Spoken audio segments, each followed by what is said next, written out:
Hi guys, it's Misty from the Book Rat, and today I'm going to be doing a quick get ready with me while I talk about some books that I've read recently. Or listened to, actually, because these are both audiobooks. So I'm going to be talking about Geekerella and Defiance while I try to make a look that I actually like with this Elizabeth Arden palette that I got for Christmas, because I want to like it, but the payoff is not so much there. But I think I'm going to use this green one today, because that one seemed decent-ish. So let's get into it. Put my hair back with something. So we will start with Geekerella, which is one of the more interesting reading experiences I've had recently.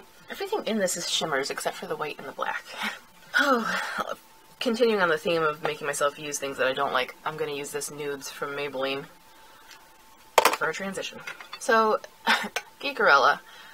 It's a retelling of Cinderella, as you might imagine, and seems like it'd be something right up my alley, something that I would really like.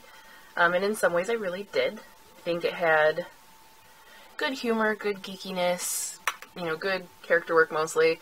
There was some depth to it. It was predictable in the ways that you expect a fairy tale retelling to be predictable, but I mean, I think she did try to make it her own. And I think it's also a fun twist on the Cinderella story, having it be text messages so that they do get to know each other but without actually seeing each other or knowing who they are, and revolving around a costume ball at a convention, because then you get that sort of midnight lost slipper ball moment, and also having it revolve around a celebrity, because I mean the whole marrying a prince thing and like sending the call out of who the prince is gonna be with obviously is a little less believable. Not that romances won't go there still these days. We do like a little bit of ridiculously aspirational lack of reality in romances, I think. A random fangirl marrying a celeb is a little more believable and still hits that Prince Charming note. And so I did enjoy it, both as a retelling and as a story on its own. I thought it was fun. I went into it with pretty high expectations because so many people had been reading it all of a sudden and recommending it so highly that I was thinking I was going to go in and kind of be mind blown, and I don't think that it blew my mind necessarily. I mean, it was pretty straightforward. So from there it kind of becomes, I don't know how much of the things that I disliked were the result of the story or the result of the audiobook. So basically, I'm going to get the mechanics of the audiobook out of the way first, because that was kind of surprising to me. Probably the worst edited audiobook I've ever read. I don't think I've come across anything like it. For the male narrator especially, because there are two POVs, there were a lot of flubs that were left in. Like, you could tell where things had been cut because the same sentence would repeat twice, but in a slightly different way. Like, he had, you know, done that line again, and they didn't just choose one. So you'll get like these repeated sentences with slightly different inflections. Both narrators flip-flop on how they pronounce certain character names. So for the show that they're going to this convention for, there's a princess named Amara, I imagine, and they say both Amara and Amara. That really should have been worked out. There should have been some continuity, especially if they're both supposed to be super fans. They're going to know how it's said. They're kind of silly ones that I guess are a little more acceptable because it is two narrators, but like they both pronounce GIF or GIF differently. One of them says GIF, one of them says GIF. But there are other things too, just little things. Throughout the whole book, there were like, someone really should have caught that. But beyond the mechanics of it, I just didn't like the male narration, especially. The female narration was okay. The male narrator to me sounded like a cartoon superhero, like that sort of cheesy, over-the-top. Like, there's a specific one that I just can't think of. Oh my god. He sounds like the captain, I can't think of his name, from Futurama, the space captain. Just that really, really cheesy, I don't even know. And so it made it a little hard to kind of get past him as a narrator and find it appealing, I guess. That's one of the potential weaknesses of romance audiobooks, is it's so hard to, it can be so hard to relate to a romance, and to like a romance we tend to be very particular in what we want out of a romance, so you're always kind of, it's always a gamble. But then when you add in narration and you have, you know, a voice, a person that you have to kind of find appealing, it adds another level of this could go really wrong. And in this case, I think it kind of did. He's too silly to be taken seriously in a lot of ways, and he doesn't sound like what you would think the character would sound like. The character, I think, is supposed to be 18 or 19, and he sounds like a, you know, 37-year-old man doing a really silly superhero read. Maybe that was intentional on their part, because he is playing an actor who's playing a TV show hero, so maybe they were trying to kind of embrace that, but I just didn't. It was weird. But aside from that, I mostly did really like it, and I liked the sort of nods to the original. Like, I think how she worked the pumpkin in to the story was really cute, and how she worked the slipper in was cute. The villainage was a little over the top, but you expect that from a fairy tale, so, I mean, for the most part, it really worked. It was fun. Just, I would say, maybe don't listen to it on audiobook, just actually read it. And now on to Defiance, which I also liked, and was also pretty hyped up back in the day when it came out. It's been out for a while. And I wasn't sure if I was going to like it. It was one of those things where, with the books that came out around, and the sort of era that it came out, I didn't know if I was going to be a little over it. But again, so many people had recommended it very, very highly. And I did like it. I might have liked it more if I had read it kind of in the height of 2012 era YA books. But I liked it enough that I pretty much immediately checked to see if the following books were on Hoopla, which was when I immediately had the story spoiled for me, because what happens is like the first line of the synopsis for the next book that they had listed, so that, you know, that wasn't great. And it actually, I think it spoiled the series, because I'm pretty sure that the next book I had listed was book 3 and not book 2, so thanks Hoopla. This one, I feel like it started strong.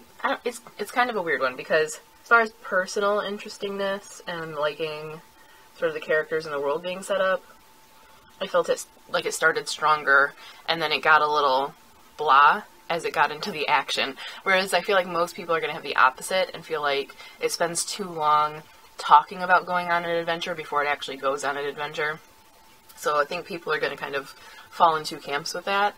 But, sorry, I can't think enough to talk coherently when I'm jamming a pencil into my eyeball. But either way, I think you're likely to think it's treading water at some point. Like, it does seem to take longer to do things than it should. That said, I did enjoy it, and I thought it had some interesting depth and went some places I wasn't expecting. It tackled some things I wasn't expecting. Slightly in a heavy-handed way, though. Like, it does tend to be repetitive.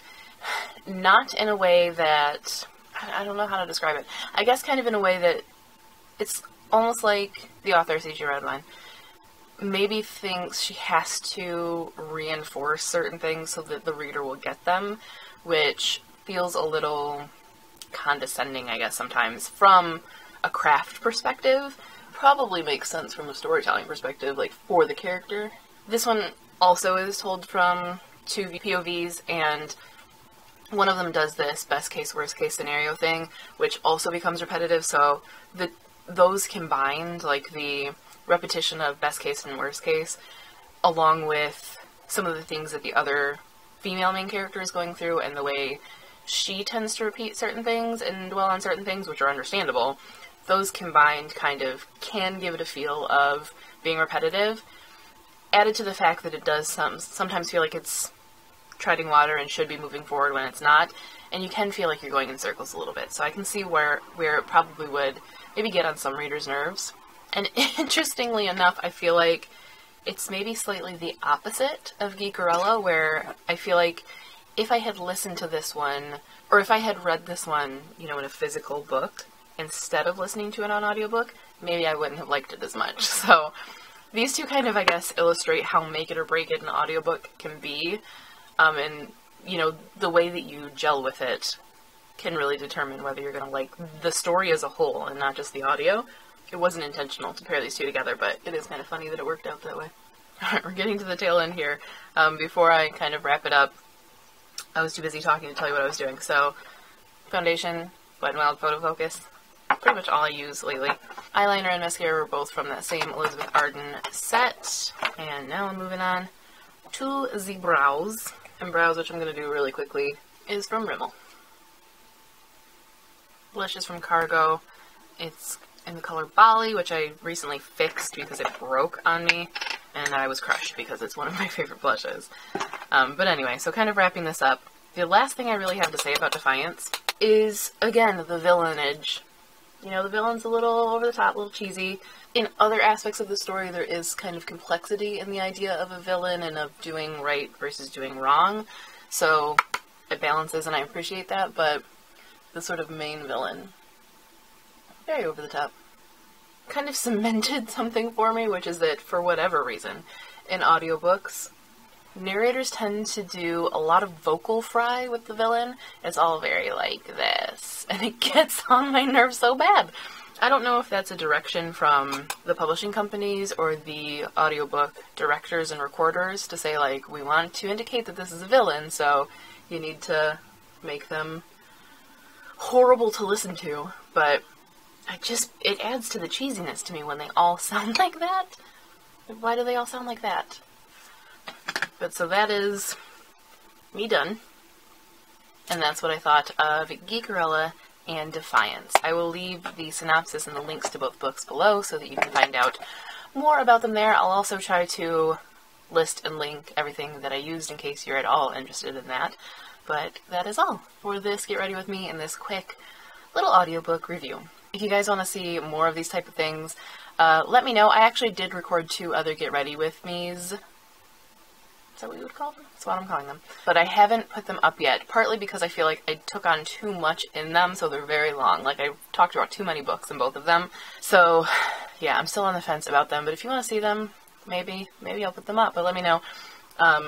Regardless, if you just want to see more of this type of thing. I'm just going to throw on a quick gloss because I'm just getting ready to eat in a few anyway, so no point in an actual lipstick. And I will see you guys again real soon looking exactly like this with my multiple shirts and all, because Michigan is doing its Michigan thing. And it's like, oh, it's spring. Oh, no, it's not.